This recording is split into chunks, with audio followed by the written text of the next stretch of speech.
Bueno, pues vamos a analizar la sociedad anónima. La sociedad anónima es muy similar a la sociedad limitada, pero más adaptada para las grandes empresas.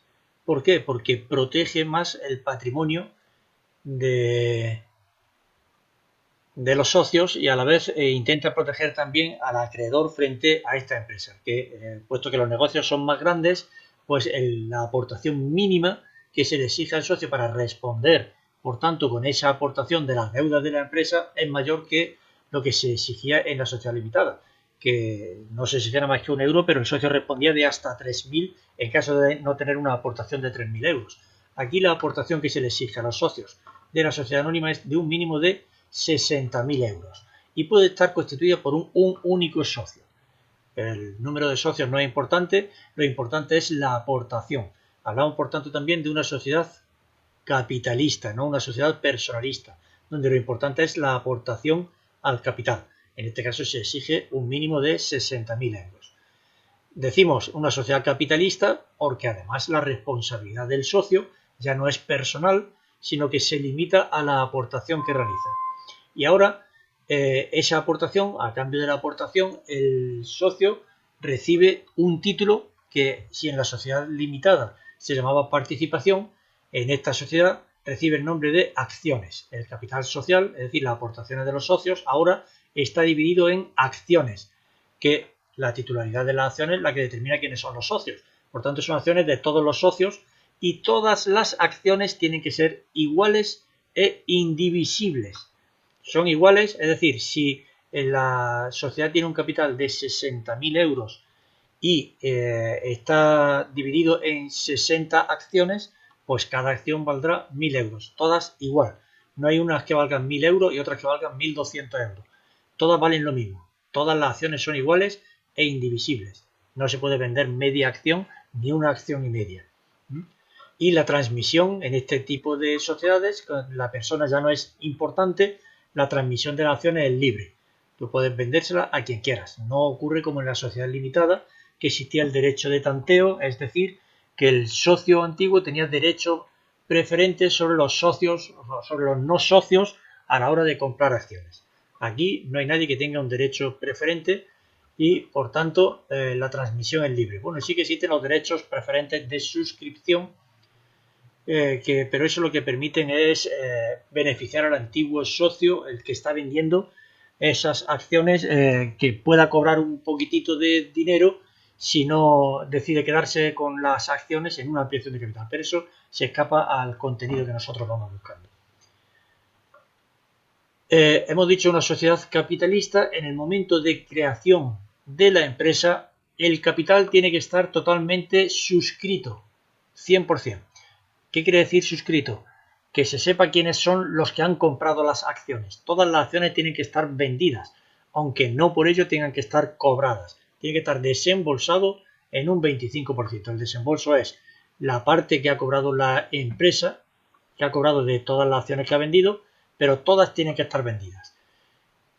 Cuando dice que tiene que estar desembolsado en un 25%, quiere decir que cada acción tiene que haber sido pagada al menos en un 25%. No vale que una haya pagado el 50% y otra nada. Todas el 25% como mínimo. ¿Cómo distinguimos una sociedad anónima? Pues se puede poner cualquier nombre, pero con la terminación SA o sociedad anónima.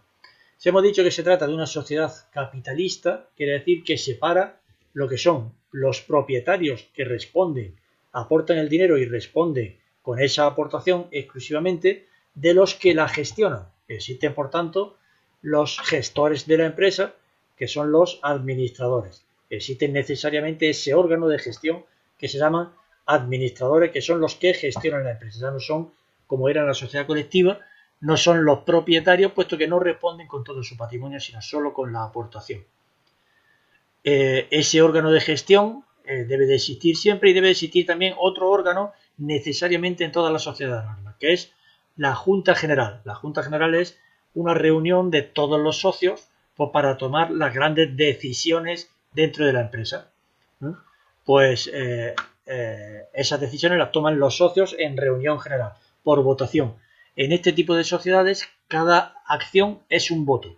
No son sociedades personalistas, no es cada persona un voto, sino cada acción. Lo importante es la aportación al capital. Luego, el que haya aportado más capital tiene más derecho a decidir que el que haya aportado menos. Y como órgano de gestión, además de la Junta General, está también el Consejo de Administración, que son los que gestionan, son los administradores que gestionan estas sociedades. Ese Consejo de Administración, que es lo que los separa de los propietarios. Eso es todo en cuanto a la sociedad anónima.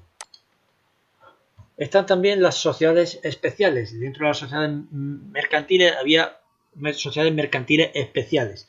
Entre esas encontramos las sociedades laborales. Pueden ser tanto sociedades limitadas como sociedades anónimas, pero que tengan carácter laboral. Que tenga carácter laboral les da un interés social a este tipo de empresas, a este tipo de sociedades. ¿Por qué le da un interés social? Porque lo que se exige es que la mayoría del capital social, recordamos lo que aportan los socios, pues la mayoría del capital social es propiedad de los trabajadores que están indefinidos en la empresa. Al menos el 51% del capital es de los trabajadores, es decir, son sociedades cuyos propietarios son trabajadores de la empresa. Trabajadores además indefinidos. La finalidad es que, pues, es lo que acabamos de decir, que los trabajadores controlen la empresa, que sean sociedades de generación de empleo, de autoempleo. Los trabajadores se generan empleo a sí mismos. Se le exige un requisito más, y es que los trabajadores indefinidos no socios, que los puede haber, no pueden superar el 25% de las horas que trabajen los trabajadores que sean además socios. Eso para las empresas que tienen menos de 25 trabajadores.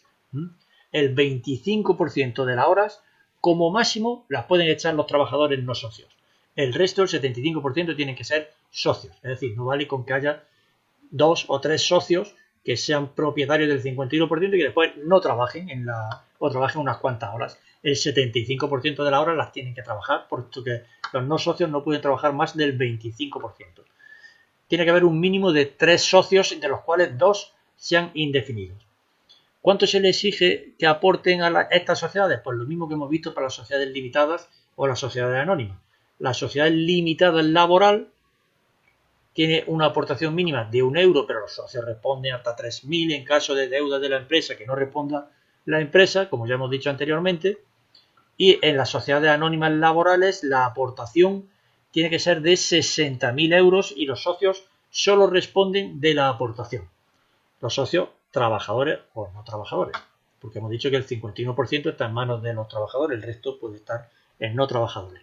Pues esos responden exclusivamente con su aportación. ¿Cómo distinguimos este tipo de sociedades? Pues por el nombre, que puede ser cualquiera que ellos quieran, los socios quieran, con la terminación SAL o Sociedad Anónima Laboral. Si se trata de una sociedad anónima laboral, si es una sociedad limitada laboral, pues con la terminación SRL o Sociedad Limitada Laboral. El capital en este tipo de sociedades está dividido en acciones si se trata de una sociedad anónima laboral o en participaciones si se trata de una sociedad limitada laboral. Estoy viendo aquí SRL es SLL, es decir, sociedad limitada laboral. La responsabilidad ya hemos dicho que se limita a la aportación y este tipo de sociedades, pues exactamente igual que hemos visto con las sociedades limitadas y las sociedades anónimas, pagan el impuesto de sociedades. Y nos queda un último tipo de sociedad que ver, que es la sociedad cooperativa. Es también una sociedad mercantil de carácter especial. ¿Por qué? Porque aúna un interés económico con un interés social. De hecho, se define como una agrupación de socios que tienen necesidades económicas y sociales, necesidades socioeconómicas comunes, y para ello desarrollan una actividad empresarial. ¿Qué tipo de necesidades pueden tener? Pues la necesidad de vivienda, por ejemplo. Entonces pueden formar una cooperativa de vivienda para construirse ellos. Es una necesidad social que supone también una necesidad económica por la compra de la vivienda. Pues se construyen ellos su propia vivienda formando una cooperativa y cuando terminen pues se distribuyen las viviendas y han satisfecho esa necesidad social o la necesidad de generarse trabajo, autoempleo. O son cooperativas de trabajo entonces que pueden desarrollar cualquier tipo de actividad, o la necesidad, como pasa con las cooperativas agrícolas del aceite, por ejemplo, la necesidad es que son varios agricultores que tienen aceituna y tienen la necesidad de transformar esa aceituna en aceite, cada uno con sus propios medios, sería muy costoso una maquinaria, pues se unen en una cooperativa, compran una maquinaria entre todos y transforman esa aceituna en aceite que posteriormente venden. Pues eso es una necesidad socioeconómica, puesto que se trata de su propio negocio.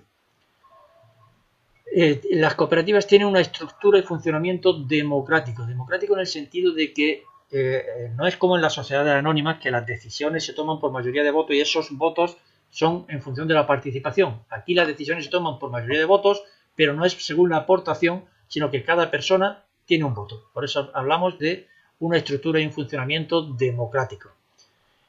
En estas sociedades, el socio se puede dar de baja voluntariamente y se le devuelve el capital aportado. Eso, que no lo hemos comentado en la sociedad limitada y en la sociedad anónima, no ocurre en esas sociedades.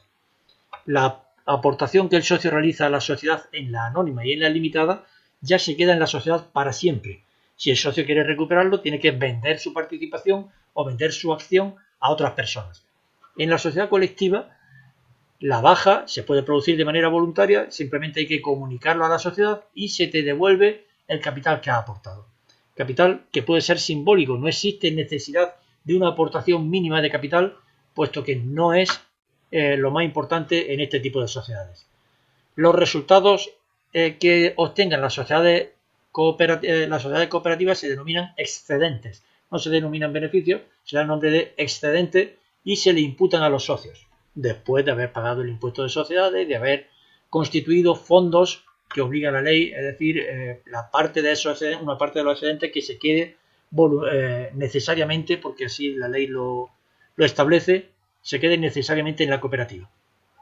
Una vez que se han establecido esos fondos y se ha pagado el impuesto de sociedades, el resto se le imputa a los socios, es decir, se reparte entre los socios según la actividad que realizan, no según la aportación. Es decir, si estamos hablando de trabajo, pues según el trabajo que hayan realizado. Si la actividad es llevar aceituna, pues según la aceituna que hayan llevado. Clases de cooperativas, pues existen cooperativas de primer grado o cooperativas de segundo o ulterior grado.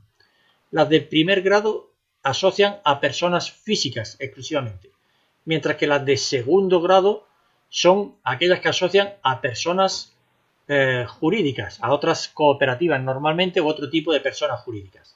Puede haber también socios físicos en las cooperativas de segundo grado, pero hay al menos una cooperativa.